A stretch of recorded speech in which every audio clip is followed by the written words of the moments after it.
So starting through what we'll talk through today, a short introduction, trends before the pandemic, March 2020, during the pandemic and life after lockdown, trends in the wills, estate and probate sector, influencing factors to arise in disputes, trends in case law 2022, and what's next, what to look out for.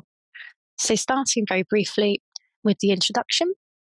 For a number of years, there has been a marked and upward trend in the level of disputes involving wills, estates and probate.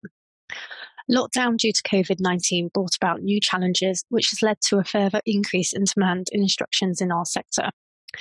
It is clear that an increase in inheritance disputes is very real. 2022 has been a very active year and looks set to continue.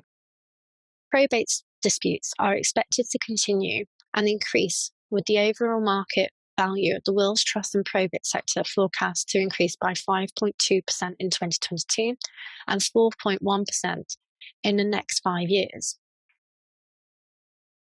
We're also expecting a whole range of probate applications to continue as the number of deaths during the pandemic and the average increase has continued during that time.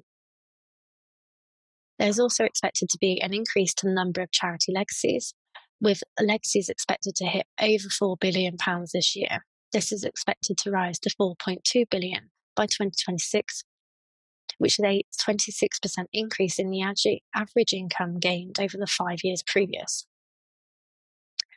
The Law Commission has indicated that a report on wills may come through in 2023.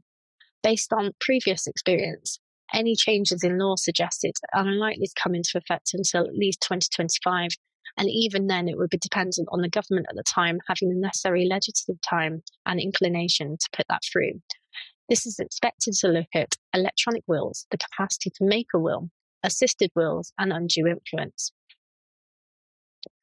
Whilst it had been hoped that there would be reform for cohabiting couples, and that cohabiting couples have increased from around 1.5 million in 1996 to around 3.6 million in 2021, the calls to consider reform have now been rejected.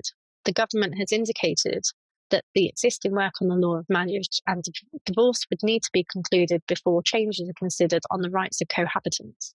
The government has stated it has no plans to extend the inheritance tax treatment of spouses and civil partners to cohabiting partners, but will keep this under review.